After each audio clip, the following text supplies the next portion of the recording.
Welcome back, fellow armchair generals. This is Gamer 1745 here with my continuing playthrough of Hearts of Iron 3 with Black Ice 8.52. We're playing as Britain, of course. Getting back into this, which is really nice.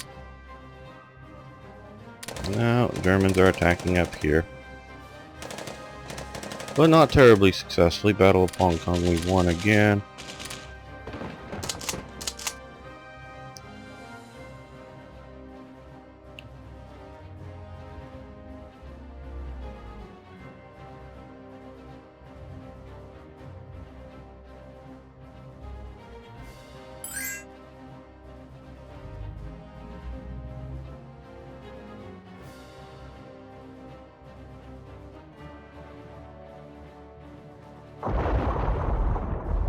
And yes, we're still losing some transports. Okay, so there.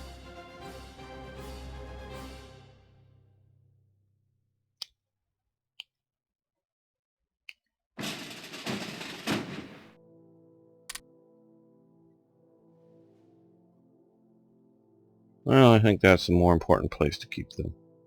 For the moment, at least.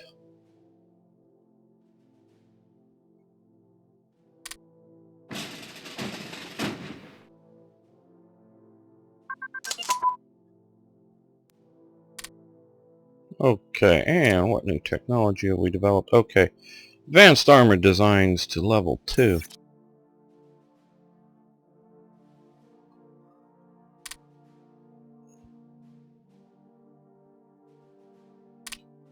This one, okay, well, 1942, so let's look around. Sort of like this style better than...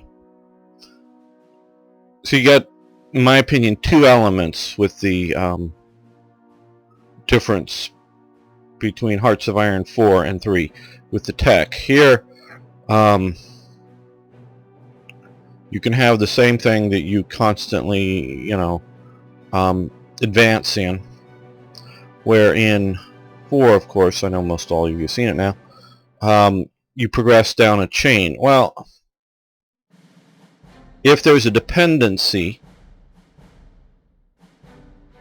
then that chain is different in the sense that if you have to do this before you do that, before you do this next one, that is. But if there's simply the chain, and now they have some simplified levels. I mean, obviously, God can't come away from anything but it's simplified, even over excuse me, sort of standard Hearts of Iron, as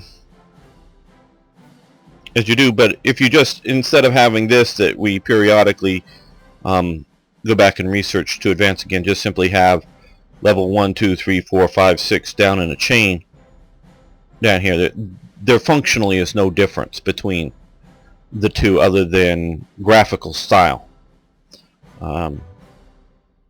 So that isn't a difference. What of course is leadership, in that you don't move, say, diplomacy. I mean, you don't have officers in 4, which I don't mind that. That part I don't mind. But more or less diplomacy doesn't affect research levels, so that's fine. So then, as which was talked about, and I'm just going to use this as I mentioned on the talk, is if you had a fixed amount of leadership that could be in research, this is in essence 44 slots if you look at Hearts of Iron 4 terminology. And obviously we can lower or raise it for these 3 other categories, which don't intermix in there. What does change, though, is increasing leadership, shall we say, if you take Paris, or... And of course you can argue how many French scientists, weapons developers, or whatever actively participated in German weapons programs. And of course you can come back and say, It was negligible. Okay, that's legit.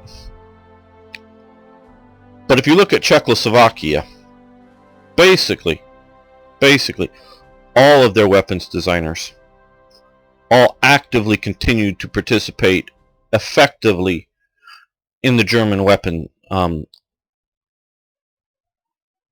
development programs. They had a fighter that was maybe a little better than the 109 at that time when Czechoslovakia was taking that 109. Obviously 109's progressed over time, and it was tested out. It was just in sort of the prototype stage. Excuse me. The Czechoslovakia had, and it was, like I say, it was in sort of the prototype stage, good functional, and it was tested by the Germans. Found nothing significant, basically, and I'm not quoting, but it was sort of the sense of the report. Nothing significantly better than the 109 to justify having a different airplane in production. So, because it wasn't anything so wonderful that you would work to convert current manufacturing of the BF 109 to the this is in what, 38 or early 39, I think early 39. Convert over the Messerschmitt plants or whatever. So it wasn't that good, and it also wasn't quite good enough to say have two similar aircraft in production that have a completely different supply chain for spare parts. Obviously, they eventually added the Focke-Wulf 190 as a sort of significant alternative aircraft in there. But the big difference with that compared to the Czech or the Messerschmitt was that the 190 basically most all models, one rare not, but of the 190 was a radial engine, which is a different manufacturing process than an inline engine for the 109, and that was sort of like a lot of the German transport planes and others used radial engines. So it was sort of like, well, hey, we have this other manufacturing chain set up for the radial engines. Let's, this other fighter uses it, so they converted and had that as an alternative to have a radial engine fighter line in production. So there was enough of a reason to have two primary, if you will, fighter types. One was an inline engine, one was a radial engine, taking the two existing engine production lines into account to have those simultaneously in operation. So, but this Czech aircraft manufacturer obviously could have been expanded, and I don't really know in detail what happens to it. I'm pretty sure it wasn't just shut down, but whether it was converted over to 109 production or other. So you don't kill an engine, an aircraft engine production line, because there were some earlier Czech airplanes out there. You convert it to something other useful, whether it was bomber engines or whatever. So I don't know about the airframes or the two main elements are airframes and engines for aircraft. Excuse me, I'm still fighting a little bit of not a bad cold, but just a minor cold. You don't shut those down and just quit them. You convert them to something else, but I don't know quite what was going on with that. But you have the other the Czech machine guns, basically a version of the Bren gun was maintained in production through the war. You had artillery pieces, 105s, that eventually the late war, 1945 model, was a really advanced towed artillery piece, probably the most advanced technologically towed artillery piece of World War II, that was just really sort of in prototype stage at close of the war, but they were getting ready to manufacture it. That would have been really good. That was entirely developed by the Czechs. You have the 38T tank model continued to be developed into anti-tank guns, self-propelled artillery pieces, and then into the Hetzer. So you had various armaments programs continuing, research programs continuing by the Czechs. I don't know the conditions of each and every researcher, whether some refused, some escaped, or whatever. But generally, the leadership did convert over fairly well to German use. I know that when they got Warsaw, they got the Polish Warsaw base. Well, I guess Warsaw's a little bit more over here. Armaments companies, and some of them were dismantled and moved to Germany. Some of them, I believe, continued in Warsaw in production. So you definitely had various levels of production and collaboration. You also have Fabrique Nationale continuing production in Liège under the Germans. So you definitely had, as Germany expanded, various additional resource projects going on in one way or another, aided by their occupation of greater territory. Sometimes it was sort of SS people rounding up scientists, and you've seen in various movies sometimes get a bit fanciful, but continuing operations in Germany. Other times they, like I was saying, continuing in their original factories, continuing to work. So you can easily make an event that says, control Paris, good, event fires, adds research slots, sort of like you do with the national focus, add research slot, lose control of Paris, another event fires, remove a research slot. So you can simulate control of, say, like getting control of Czechoslovakia, and whether if it's like for a black ice type mod, add 10 research slots, because if you're looking at something similar with 44 for Britain or whatever, or if it's something more basic like the Hearts of Iron 4 game, could be just add 1 research slot for gaining Czechoslovakia, and 1 or 2 excuse me, for gaining somebody like Austria, which is basically German chorus kind of thing. So you could easily convert the new system into something that's very similar to technology. Sorry if this is boring you from sort of modders talk here, but you can easily do something that's similar to this, whether the interface will allow repeated use of the same button, or you'll just simply have to make 1 through 5 buttons all can be the same thing, just level 1 through 5 for cast armor construction, say. You can do that either way, and so that doesn't really matter. So research really fundamentally hasn't changed in such a huge way. Changed definitely somewhat in the sort of basic game, but something that can be brought back. And I'm thinking about making a little quick special episode too, but I really sort of want to know. Viewership has gone back down to the channel basically to pre-Hearts of Iron 3 levels.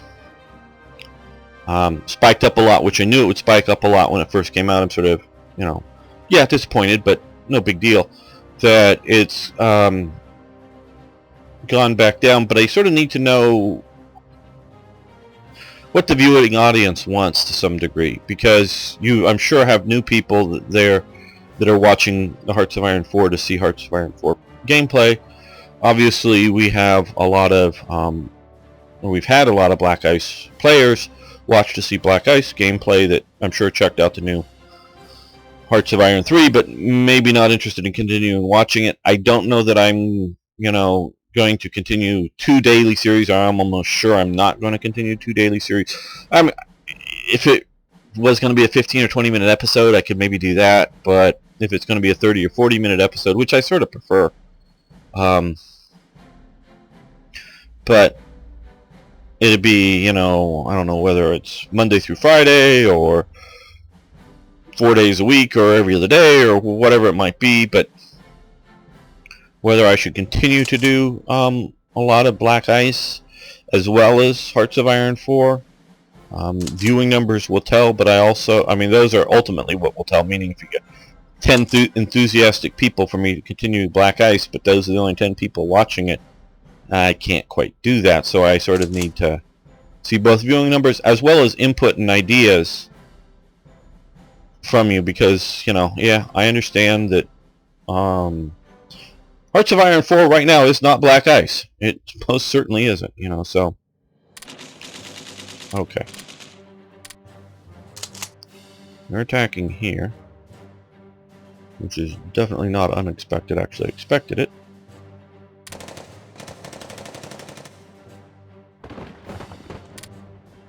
Hoping for support from the Chinese here.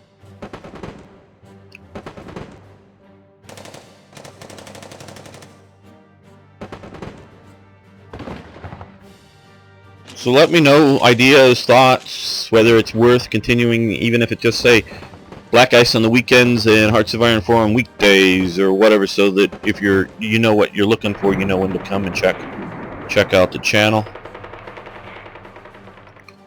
or something of that nature. I would like to have your input.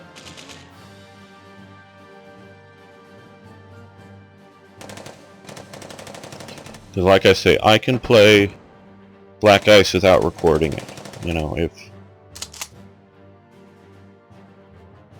because I like playing it, and I probably will continue to play it.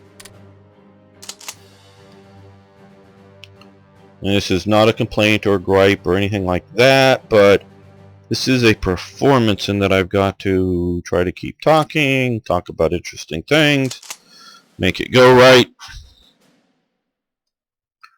So, excuse me.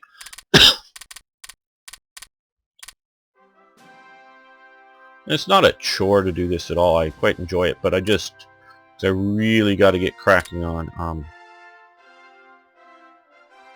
TRE for Hearts of Iron 4, and so it's just going to take up time. Because if it was just the channel and I wasn't going to be modding, then it would be a rather different sort of a...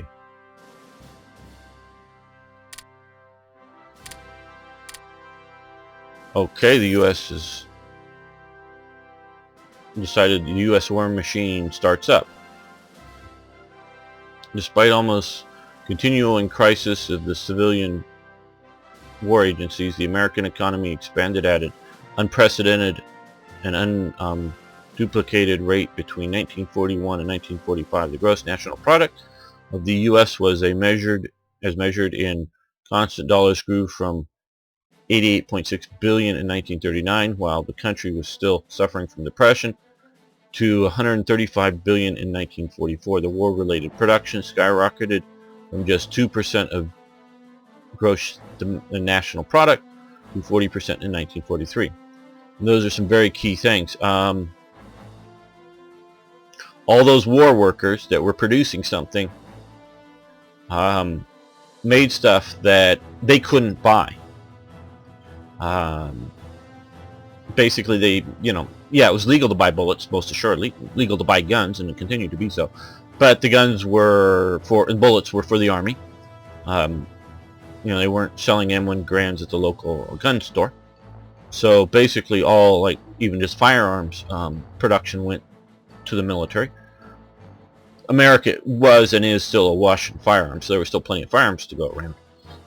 Just they couldn't buy the new spiffy thing, and of course people weren't buying artillery shells and artillery pieces. They weren't buying bombers to fly around in, even as fun joyriding aircraft, you know, so there's nothing they could buy. So it created a and they were all being paid fairly well. You know, it wasn't any sort of a boondoggle like they were getting paid super a lot amount of money for hardly any work. No, they were being paid, but it was a good wage, but, you know, reasonable wage considering the time, most all cases. So they did that, but they had nothing to spend their money on, or not nothing, but very little. So the U.S. Had incredibly high tax rates, up to 90%. And the way it would work, and I think I may have mentioned this before, but like, say on the first, I don't know, $30,000, it was 50% or something. And then for up to $100,000, it was 60% or 70%. And eventually got, if you're making $1 million a year or more, on that last bit of money, not on the first bit of money, but on that last bit of money, you were paying most all of it back to the government. So they were doing that, plus rationing was very important, because we're also looking at the industry over there. Rationing was very important. Things like nylons, to keep them from, because women had money, they wanted either nylons or silk hose. Well, silk was being used for parachutes, and then of course later nylon for parachutes and similar sorts of things. Again, you can't buy parachutes, not that it was illegal, but they weren't selling parachutes at the local drugstore. Women wanted nice hosiery, they had the money to buy it, so they had to ration it, not because there wasn't enough of it, so much as the war focus, and it would be inflationatory, because I don't know what a pair of nylons cost in 1939, but let's presume, or 1942 or whatever, $1 for a pair, which I don't know is unreasonable at the time, but let's say it costs $1 for a pair. Well, the women were making so much working in the factories that they could pay $5 or $10 if that was the only pair available, or whatever, so it would skyrocket up the price. So they had to ration it to keep inflation down, not so much like it was in Britain, where there would have been that inflationary element, excuse me, but there was more of a scarcity element in that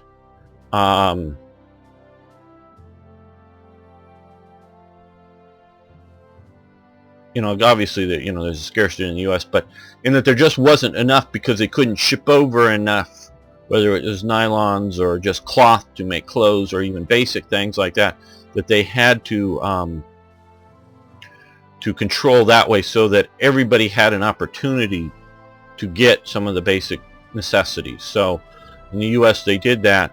So this really pumped in a lot of money, and to pay for this also, there were a lot of war bond efforts that went very much into repaying, as well as the high income tax went into paying for all this stuff.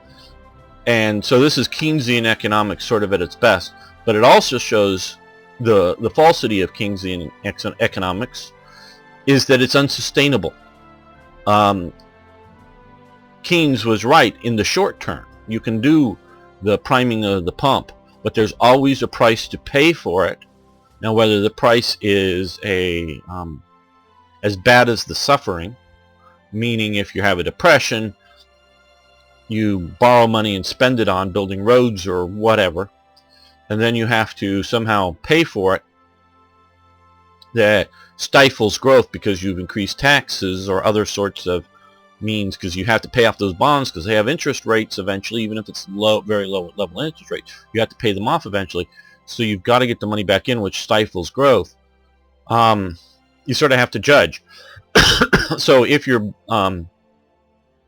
building useless things like parachutes, just to build parachutes, that is counterproductive. And although it does prime the pump in the Keynesian sense, it's more detrimental in the long run. Now, obviously, everybody is doing this type of priming of the pump, if you will, in the economy-wise, because it's necessary for the war effort. But winning the war obviously is necessary for a nation's survival, but it isn't necessary in the sense of making the economy grow. Where if you prime the pump, say, in building something that will then allow greater productivity, new railroads, new roads, improvements. Now you can look at Obama's shovel-ready jobs, and yes, I'm a significant critic of Obama and his policies. The big thing is that everybody's talking about was we need to really reinvest in our infrastructure because our roads are just in such terrible shape. And it's going to cost a massive amount of money. What the hell happened to all those billions of dollars that went to those shovel-ready jobs? Which tells me that they were mostly all boondoggles. They were buying votes. They were giving, might not be illegal corruption, but they were giving money away that had no significant apparent benefit to the infrastructure of the nation. So it just sort of primed the pump, and that corporations got, oh, we're going to, employ X number of people. And it didn't do so much. It did a little of that. So it's sort of the, making parachutes in peacetime, if you will. And then just dropping them out of airplanes because that's their job, and they just all land on the ground, and you just let them go bye-bye, because you don't need them again because there's nobody attached to them. So that's what, if you do that, like I say, if you do that type of Keynesian economics, it is damaging to the overall economic situation. So that if you are going to prime the pump with significant government spending, it needs to be well thought out, well planned, and show a real benefit to the nation. And of course, the real benefit can simply be repairing or rebuilding, tearing down in the right manner and building a new bridge over a river that's needed because the bridge is 70 years old and too small and falling apart, and you got to redo it. Yes, that's necessary. And you very well might time a lot of that production when you're sort of in a depression or a recession or whatever to prime the pump to some degree. But you need to have a real economic benefit. And it can only be a short term. It can't be, oh, we're doing it this year, next year, and however many years to keep buying votes. It needs to be a short term, limited, and focused on things that will provide real benefits long term, that will grow the economy, that will then easily allow, without raising taxes significantly, easily allow for more taxes to come in because more money is being made, not by increasing the rate. I know this is turning into an economic lesson, I'm sorry, but it's sort of what I do.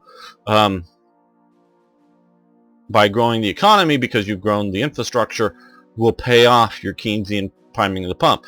Notice I'm a capitalist and want free economics, but acknowledging that for the short term, Keynesianism will work. It's just those people that are wedded to Keynesianism as a long-term general thing just doesn't work. So, and Japanese invaded the Philippine Islands. Okay. Metal. Yep, we've got enough of that currently. Fuel. Got enough of that. Energy. Oh boy, got enough of that. Money. 5,000. Yep, got enough of that. Supplies. Yeah, we've got enough of that. So let's go for the nylon industry. Axis Sally. Rita Luisa Zuccata, born in 1912, was an Italian-American radio announcer who broadcast Axis propaganda to Allied troops in Italy and North Africa. She became known as one of the Axis Sallies, along with Mildred Geller, who broadcast out of Berlin, Germany. Zucca's father, Luis, owned a very successful restaurant in New York's Midtown district in the 30s and 40s, and called Zucca's Italian. It was called Zucca's Italian Garden, located. Okay, we don't need the address. The restaurant had its own promotional postcards, which displayed a distinctly refined setting. Zucca spent her teenage years in a convent school in Florence, and as a young woman had worked in the family business. She returned to Italy in 1938, working as a typist and renouncing her American citizenship. 3 years later, to save her family's property from expropriation by Mussolini's government. Okay, so basically I guess foreign-owned property was going to be taken over. As the Allied invasion of Italy progressed, the fascist government of Benito Mussolini decided to try and emulate the German Radio Accessali broadcast network. Okay, it's broadcast network of Mildred Gellers. In the summer of 1943, the Italian National Radio Network in Rome hired the 30-year-old Zucca with this aim in mind. According to one account, Zucca signed onto each show by uttering "Hello, suckers," and her signature tune was "Between the Devil and the Deep Blue Sea." Starting her broadcasts with the catchphrase of "Hello, suckers," she sometimes used intelligence provided by German embassy in Rome in an attempt to confuse Allied troops. One notable example came in July 43, the night before the invasion of Sicily. Zucca told the wonderful boys of the 504th Parachute Regiment that we know probably that you're coming. Okay. Interesting. That's obviously not her, because that's a modern photo with a woman speaking into a radio with a German High Command flag behind her. But okay, interesting.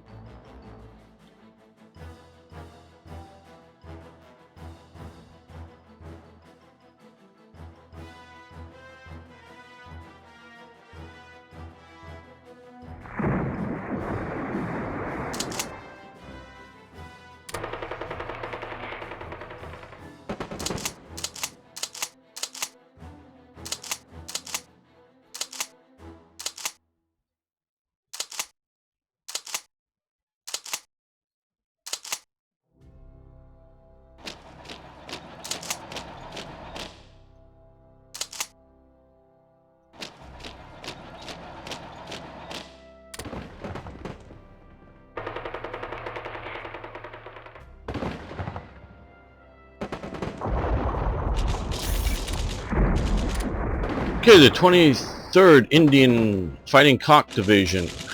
The 23rd Indian Fighting Cock Division is now ready for deployment in Janhens. Historically, the division was raised in January 1942 at Janhens in central India. The badge was a red fighting cock in a yellow circle. Okay, good. Churchill addresses U.S. Congress. Okay, that's cool. Outside the U.S. Capitol building, platoons of soldiers and police stood at high alert. Shortly after noon, British Prime Minister Winston Churchill entered the Senate chamber. How interesting, it happened in the Senate.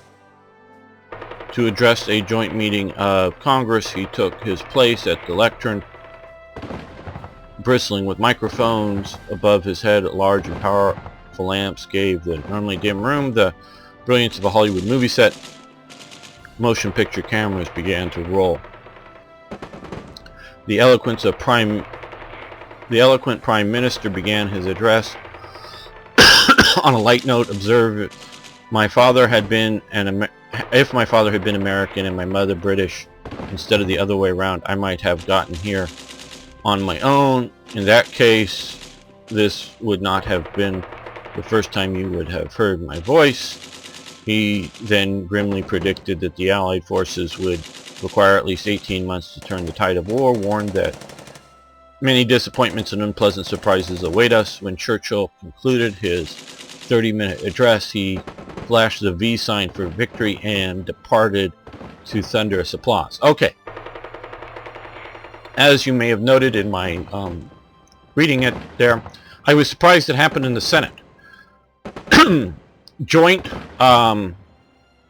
meetings of Congress, meaning the House and the Senate together, almost invariably happen in the House of Representatives, for the mere function that the Senate is set up to have seating for 100, and at this time I think it was for, what, 96 or something, because Florida, no, not Florida, what I'm saying, Hawaii and Alaska were states at the time.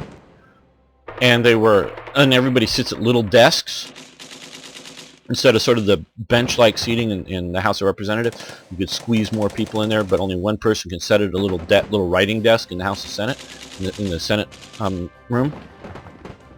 So that if you were to have the full membership, or nearly the full membership of both houses, it would be hard to even get standing room in the Senate, where with a little squeezing and or putting a few of the members up in the balconies, and that's maybe what they did for the Senate, is put some of the House of Representatives people on, thinking up in the balconies instead of sitting on the main floor.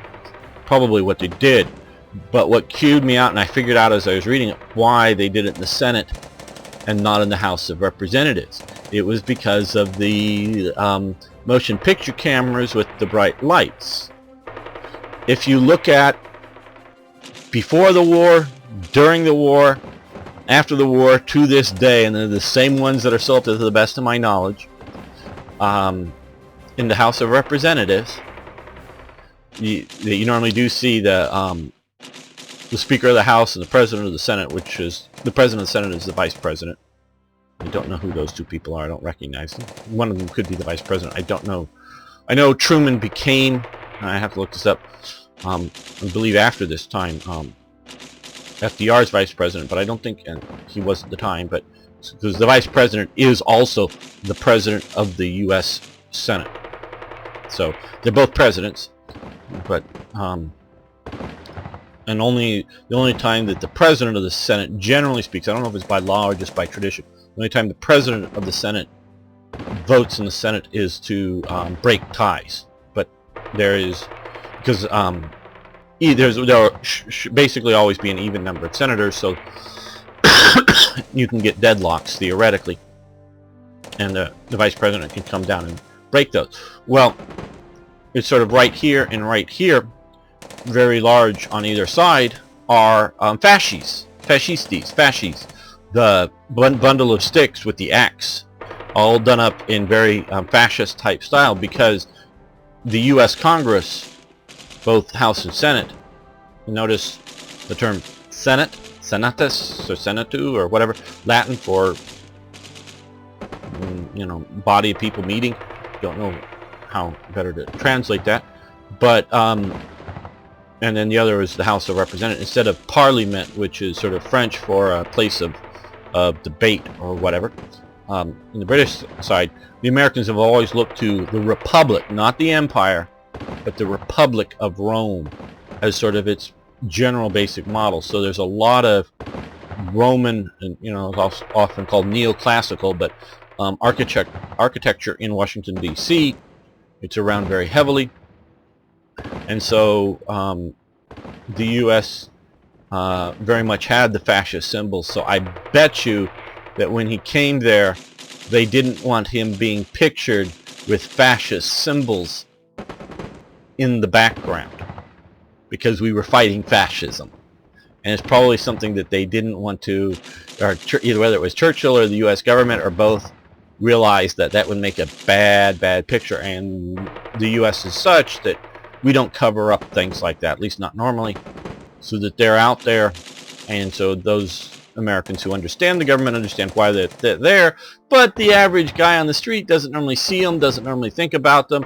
So look, what's he doing in front of the Mussolini stuff? So that's probably why they had it in the Senate. I like to analyze photos like that and the reasons for it. Okay, well, okay, another here command, good. Well, we're going to end this episode here. A lot of talking, I know, but I enjoy it right now. Obviously, I'm not speaking as well as I could, but I do enjoy talking. So thanks so much for watching. Thanks so much for liking the videos. Please post comments, including about ideas about continuing this series. See you soon.